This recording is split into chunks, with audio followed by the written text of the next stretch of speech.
पत्रकार साथीहरू, हाम्रो पार्टी नेपाल कम्युनिस्ट पार्टी नेकपाको 5औं केन्द्रीय कमिटीको बैठक सम्पन्न भएको छ र आजको बैठकमा आरम्भमा हामीले सम्पूर्ण शहीदहरूप्रति हार्दिक श्रद्धाञ्जली व्यक्त गर्दै भर्खरै एउटा दुर्घटना रहस्यमय दुर्घटनामा निधन हुनुभएका हाम्रा केन्द्रीय कमिटीका सदस्य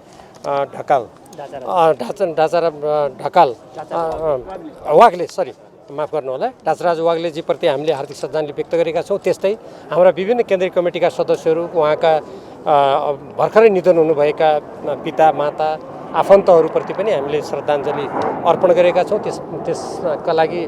1 मिनट हामीले मौन धारण गरेका छौँ। कागती र खरानीको प्राकृतिक शक्तियुक्त ध्वनि हर्बल साबुन जिद्दी दाग हटाई भाडा चम्काउँछ अझ टिलिक्क। त्यसको साथसाथै अहिलेको वर्तमान परिस्थितिको बारेमा अध्यक्ष द्वयबाट केन्द्रीय कमिटीका सदस्यहरूलाई महत्त्वपूर्ण जानकारी गराउनु भएको छ र अहिले जुन दुईटा महत्त्वपूर्ण विषयहरू हाम्रो सामु छन्, एउटा निर्वाचन आयोगमा हामीले जुन धेरै समय अगाडि निवेदन दिएका थियौँ र हाम्रो पार्टी केन्द्रीय कमिटीको अत्यधिक बहुमतको निर्णय अनुरूप हामीले तत्काल पार्टीको आधारिकताका सम्बन्धमा उठेको विवादलाई निरूपण गर्न र निर्णय दिनको लागि हामीले जुन जानकारी मागेका थियौँ, तत्सम्बन्धमा अहिलेसम्म हामीले कुनै जानकारी प्राप्त नगरेको हुनाले पुनः हामीले तत्सम्बन्धमा के भइरहेको छ भन्ने कुरा जानकारी पाउनुको लागि पुनः हामीले तत्सम्बन्धमा आवश्यक पत्राचार वा जे गर्नुपर्छ हामी गर्ने भन्ने निर्णय हामीले गरेका छौँ। र सँगसँगै अहिले जुन प्रतिनिधि सभाको बैठकको सन्दर्भ छ, यस बैठकका सन्दर्भमा नेपालको संविधान, लोकतन्त्र र जनतामाथि प्रहार गर्दै प्रधानमन्त्री केपी शर्मा ओलीद्वारा प्रतिनिधि सभा विघटन गर्ने जुन असंवैधानिक निर्णय भएको थियो, त्यसलाई बदर गरेर सम्मानित सर्वोच्च अदालतले गरेको ऐतिहासिक फैसलाको बैठकले हार्दिक स्वागत गरेको छ र त्यसको लागि धन्यवाद ज्ञापन गरेको छ। र त्यो ऐतिहासिक फैसलाले जसरी संविधानको सर्वोच्चतालाई स्थापित गरेको छ र त्यो संवैधानिक सर्वोच्चतालाई स्थापित गराउनुको लागि त्यसमा योगदान पुर्याउनु हुने सम्बन्धित न्यायमूर्तिहरू, कानुन व्यवसायीहरू, नागरिक समाज, पत्रकार, सम्पूर्ण जनसमुदाय जसले यसमा योगदान गर्नुभयो र हाम्रो संविधानमाथि जुन प्रहार भएको थियो त्यो प्रहारलाई निरस्तर तुल्याउनु भयो, उहाँहरू सबैलाई बैठकले हार्दिक धन्यवाद ज्ञापन गरेको छ। र त्यसको साथसाथै हाम्रो पार्टी केन्द्रीय कमिटीका कतिपय सदस्यहरूले पार्टीको विधान विपरीत र पार्टीको हाम्रा नीति विपरीत, हाम्रा मान्यता विपरीत आफ्ना गतिविधिहरूलाई तीव्र पारेको देखिएकोले थप केही सदस्यहरूलाई अनुशासनको कारबाही गर्ने बैठकले निर्णय गरेको छ। त्यसमा नेपाल कम्युनिस्ट पार्टी नेकपा थाई कमिटीका सदस्य एवं सङ्घीय संसद दलका उपनेता सुभाष चन्द्र नेमाङले पार्टीको अन्तरिम विधान 2075 को धारा 61 क अन्तर्गतका 1 देखि 5 र 14 नम्बर आकर्षित हुने गरी गम्भीर रूपमा अनुशासन उल्लङ्घन गर्नुभएकोले उहाँलाई पार्टीको अन्तरिम विधान 2075 को धारा 61 ख को 1, 7 र 8 बमोजिम स्थायी कमिटीको सदस्यबाट 6 महिनाका लागि निलम्बन गर्ने साथसाथै उपनेताको पदबाट तुरन्त राजीनामा दिनुको लागि उहाँलाई निर्देशन दिने निर्णय गरेको छ। र त्यस्तै गरेर नेपाल कम्युनिस्ट पार्टी नेकपाको हाम्रो केन्द्रीय कमिटीका सदस्य एवं प्रतिनिधि सभाका सदस्य विशाल भट्टराईले हालसालै जनतामा भ्रम सिर्जना गर्ने र हाम्रो प्रतिनिधि सभाका सदस्यहरू र अन्य केन्द्रीय कमिटीका सदस्यको बिचमा पनि भ्रम सिर्जना गर्ने र गलत सूचना प्रवाह गर्ने काम गर्नुभएकोले उहाँलाई पार्टीको अन्तरिम विधान 2075 को धारा 61 क र अघि नै मैले उल्लेख गरेका 1 देखि 5 र 14 नम्बर 1 देखि 5 र 14 नम्बर आकर्षित हुने गरी उहाँले पनि अनुशासनको उल्लङ्घन गर्नुभएको हुनाले उहाँलाई पार्टीको अन्तरिम विधान 2075 को धारा 61 ख को 1, 7, 8 अनुसार केन्द्रीय कमिटीको सदस्यबाट निष्कासन गर्ने र उहाँलाई प्रतिनिधि सभाको सदस्यको जिम्मेवारी पार्टी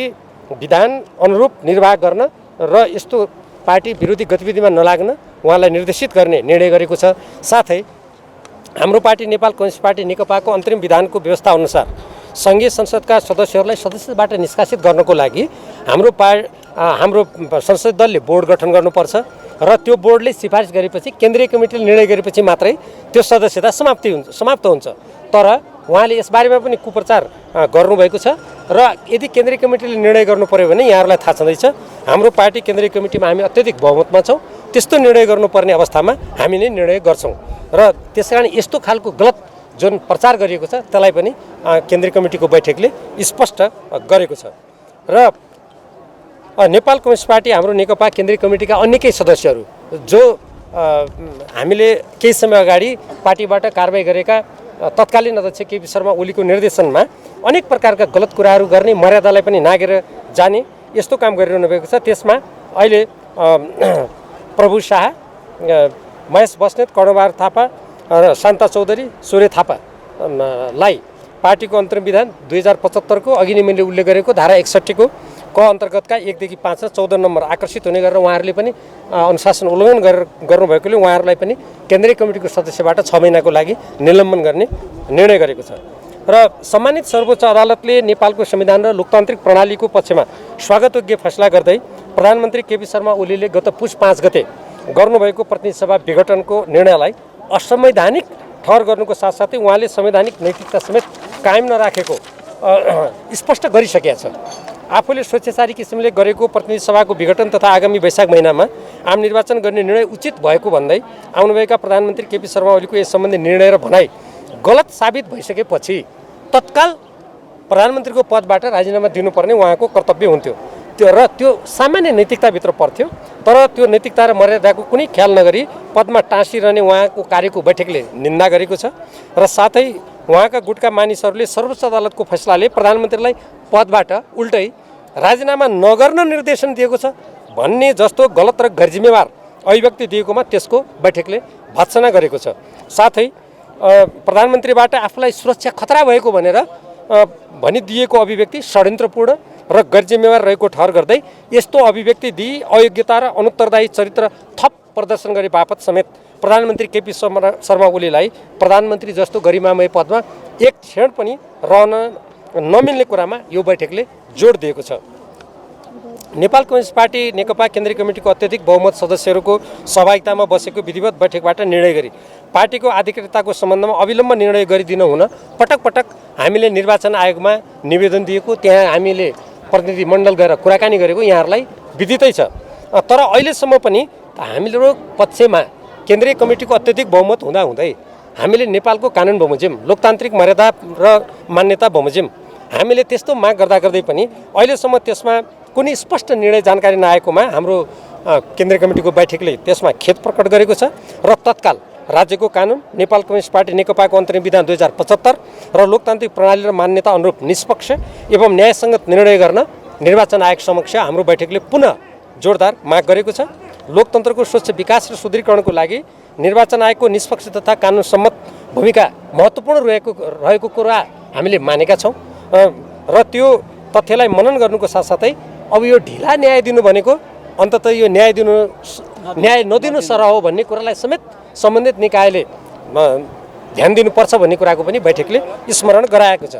र त्यस्तै प्रधानमन्त्री केपी शर्मा ओलीबाट असंवैधानिक रूपमा गरिएको जुन प्रतिनिधि सभाको विघटन र नेपाली जनताको आशा भरोसाको केन्द्रको रूपमा रहेको नेपाल कम्युनिस्ट पार्टी नेकपाको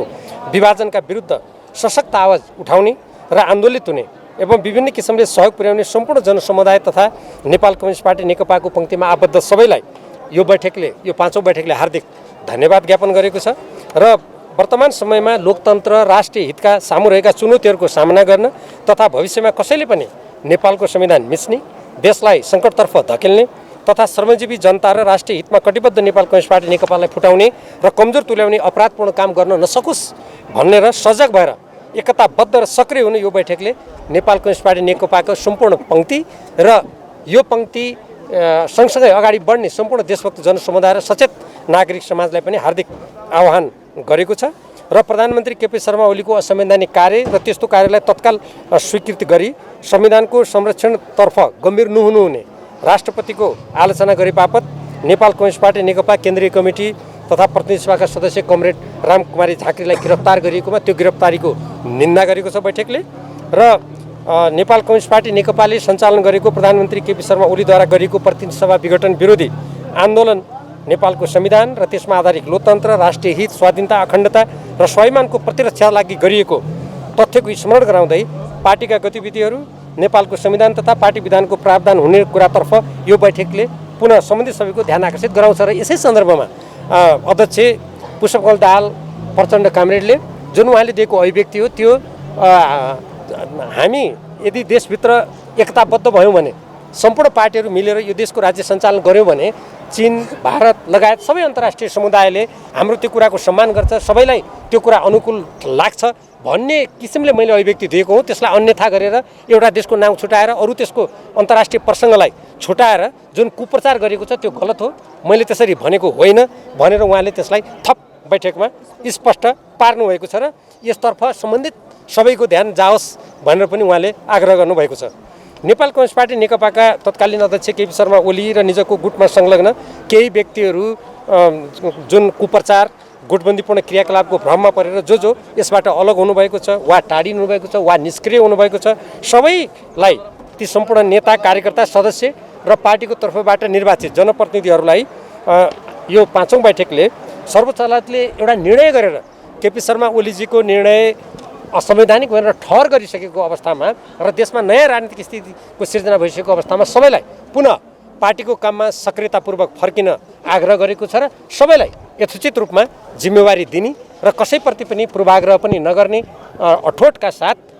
पुनः सबैलाई अगाडि आउन र यो पार्टीमा सक्रिय हुनुको लागि पनि बैठकले आह्वान गरेको छ। र यसको साथसाथै यो हाम्रो गत आन्दोलनमा जस्तै हाम्रा कतिपय थाई कमिटीका सदस्य कमिटीहरू केन्द्रीय कमिटीका सदस्य कमिटीहरू अरू नागरिक समाजका व्यक्तिहरू न्यायको लागि आवाज उठाउँदा नेपालको संविधानको पक्षमा आवाज उठाउँदा उहाँमाथि जसरी सरकारको निर्देशनमा लट्ठी प्रहार भयो, कतिलाई घाइते बनाइयो, चोटपटक लाग्यो कतिको, त्यो सन्दर्भमा बैठकको ध्यान आकर्षित भएर बैठकले त्यस प्रकार नेपाल सरकारद्वारा निर्देशित त्यस प्रकारको दमनको निन्दा गरेको छ र घाइतेहरूको शीघ्र स्वास्थ्य लाभको कामना गरेको छ र जसले यसरी मानवाधिकार विरुद्धमा यस्ता काम गरेको छ उनीहरूको बारेमा छानबिन हुनुपर्छ, उनीहरूलाई कारबाहीको दायराभित्र ल्याउनुपर्छ भनेर पनि बैठकले माग गरेको छ। र अब हामीले निर्वाचन आयोगका सन्दर्भमा जुन कुरा यहाँ हामी अघि मैले बैठकका कुराहरूको यहाँ चर्चा गरेँ, हामीले निर्वाचन आयोगलाई हामीले अहिले भर्खरै जुन निर्णय गरेका छौँ तत्सम्बन्धमा अरू हामीले चाल्ने पाइलाको सम्बन्धमा पनि हामी निर्वाचन आयोगलाई जानकारी गराउनेछौँ र जुन 23 गते हुने प्रतिनिधि सभाको बैठक छ त्यो बैठकमा कसरी प्रस्तुत हुने, अन्य राजनीतिक दलहरूसँग हामीले कुन रूपमा वार्ता गर्ने यस सम्बन्धमा थप आवश्यक छलफल गरेर निर्णय गर्नको लागि बैठकले थाई कमिटी तथा सचिवालयलाई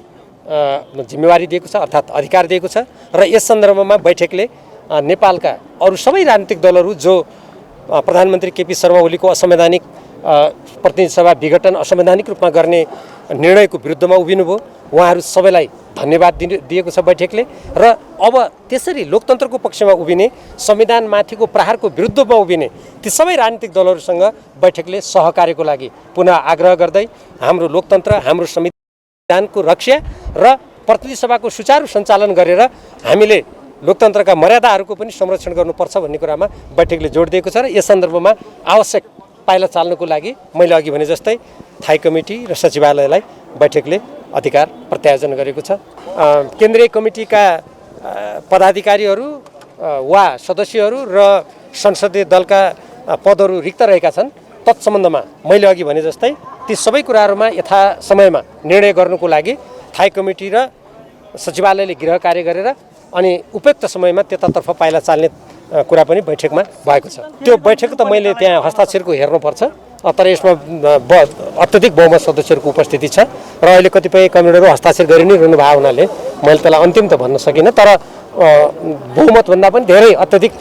सङ्ख्यामा केन्द्रीय कमिटीका सदस्यहरूको उपस्थिति रहेको छ। हामीले त्यसै कारण उपनेतालाई उहाँले पार्टीको विधान विपरीत काम गर्नुभएकोले एउटा कारबाही पनि गरेका छौँ निलम्बन गरेर, सँगसँगै हाम्रो संसदीय दलको विधानमा संसदीय दलको अध्यक्ष र सिङ्गै संसदीय दल पार्टी केन्द्रीय कमिटीको निर्देशन अनुसार चल्नुपर्ने स्पष्ट व्यवस्था भएको हुनाले संसदीय दलका उपनेता सुभाष चन्द्र नेमाङजीलाई उपनेताबाट तत्काल राजीनामा दिनुको लागि हाम्रो संसदीय दलको विधान, हाम्रो पार्टीको विधान बमोजिम उहाँलाई निर्देशन दिएको छ। यो एक पक्षले अर्को पक्षलाई कारबाही गर्ने भन्ने त्यो त सामान्य कुरा भयो। त्यस्तो पक्षले मात्रै कारबाही गर्न सक्छ हाम्रो पार्टीको विधान र लोकतन्त्रका मान्यता र कानुन बमोजिम जुन केन्द्रीय कमिटी बहुमतमा छ त्यसले मात्र कारबाही गरेको कारबाही ठहर्छ। जसको गणपूरक सङ्ख्या पुगेको छैन त्यसले हामीले कारबाही गऱ्यौँ भन्दा यो लोकतन्त्रमा अलि हास्यास्पद हुन्छ। त्यो एउटा कुरा हो। अब दोस्रो, हामीले सरकार गठन गर्ने सन्दर्भमा कसरी बढ्छौँ भन्ने बारेमा मैले अघि नै भने जसले नेपालको संविधानको रक्षाको लागि लोकतन्त्रको रक्षाको लागि आन्दोलन गर्नुभयो आवाज उठाउनुभयो ती सम्पूर्ण पक्षहरूसँग हाम्रो गम्भीर कुराकानी जारी छ र उहाँहरूसँग कुराकानी गरेर निष्कर्ष पुग्दा साथ हामीहरू तत्सम्बन्धमा पाइला चाल्नेछौँ। एउटा कुरा हामीले निश्चित रूपमा बैठकले पनि त्यो निष्कर्ष छलफलमा तदनुरूप नै अगाडि सारेको छ र म पनि भन्न सक्छु जसले प्रतिनिधि सभा विघटन गरेर त्यसको हत्या गर्यो त्यो प्रतिनिधि सभाले प्रधानमन्त्री केपी शर्मा ओलीलाई दण्डित गर्छ। त्यो नेतृत्व हामी पार्टीहरूसँग छलफल गर्छौँ र हामीले यो लोकतन्त्रको मर्यादा र संविधानको रक्षाको लागि जुन आन्दोलन गऱ्यौँ यसलाई अब एउटा निष्कर्षमा पुर्याउनुको लागि यसलाई परिणाममा पुर्याउनुको लागि हामी आपसी परामर्शबाट छलफलबाट नेतृत्व कसले गर्छ भन्ने निर्धारण गर्छौँ। त्यसको लागि थाई कमिटी र सचिवालयलाई अघि मैले भने जस्तै बैठकले अख्तियारी दिइसकेको छ। हामी सबभन्दा महत्त्वपूर्ण कुरा यो संविधानको रक्षा यो लोकतन्त्रको रक्षा र केपी शर्मा ओलीजीले गरेको स्वेच्छाचारी गतिविधिको अन्त्यको लागि हामी सबै सकारात्मक पक्षसँग एकताबद्ध भएर अगाडि जाने र हाम्रो राजनीतिलाई स्वच्छ बाटोमा लैजाने कुरालाई प्राथमिकता राखेका छौँ। त्यसको अर्थ हो हामी राजनीतिमा खुला छौँ। यदि हामीले अविश्वासको प्रस्ताव राख्ने बिन्दुमा पुगेको निर्णय गर्यौँ भने त्यति बेला तपाईँले भन्नुभएको जस्तो नेपालको संविधान बमोजिम प्रधानमन्त्री हुने व्यक्तिको नाम समेत राखेर हामी अगाडि जान्छौँ। तर हामी त्यो चरणमा अझै पुगिसकेका छैनौँ। हाम्रो छलफल जारी छ।